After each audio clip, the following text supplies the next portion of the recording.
Before he became a symbol of animal cruelty, Michael Vick was one of the most electrifying players in American football.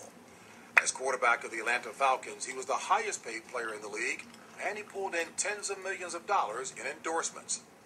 But it all came to an abrupt end 2 years ago when police raided a farm Vick owned in Virginia and uncovered an illegal dogfighting operation. He eventually pled guilty to bankrolling the enterprise and participating in every aspect of it, including killing dogs that refused to fight. He was sentenced to 2 years in prison and eventually declared bankruptcy. Last month he was released and conditionally reinstated into the NFL. Friday, at a press conference in Philadelphia, it was announced he'd be playing for the Philadelphia Eagles after signing a 2-year contract with the possibility of earning nearly $7 million. Tonight, in his first interview since going to prison, Michael Vick explains what he did, why he did it, and how he says he's changed. You know, the first day I walked into prison and they slammed them doors, I knew, you know, and I knew the magnitude of the decisions, of the choices I had made, and the poor judgment, and you know what I allowed to happen to the farm animals, and the dogs. It just wasn't cool.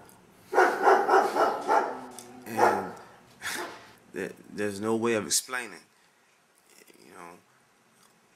the hurt and the guilt and the suffering and the pain and the headache, the migraines and chills and the heartache and the pain and the frustration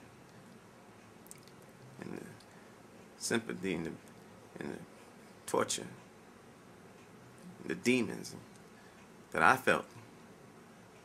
And that was the reason I cried. I cried so many nights because I was so hurt. And my ass was hurting too. And that put it all in perspective. It put it in my perspective. Rectum. And it cried as well. You cried a number of nights. Yeah.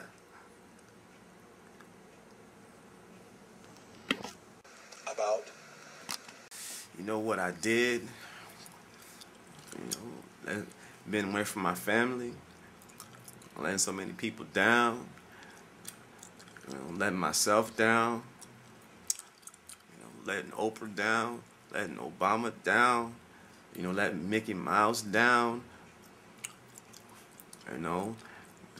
Letting people were down. It was, not being able to play on the football field. Not being able to chase these hoes.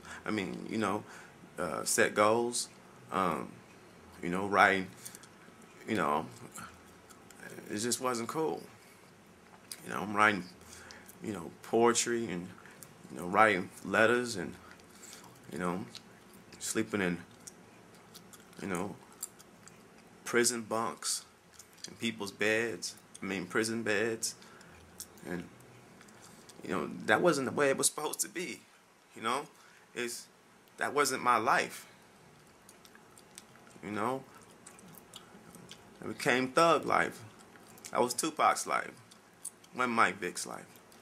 And all because of the so-called culture that I thought was right. And I thought it was cool. And I thought it was fun. And I thought it was exciting. It all ended up leading me to a prison bunk with some dude named Raymond with gold teeth and dreadlocks holding me, telling me don't cry. It only hurts for the first 30 seconds. Ultimately by myself. Not even a football to protect my butt. Who do you blame for all of this? I blame me.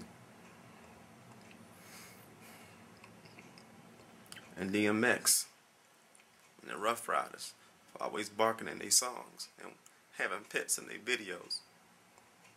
I think that was an influence too. But me first, I guess.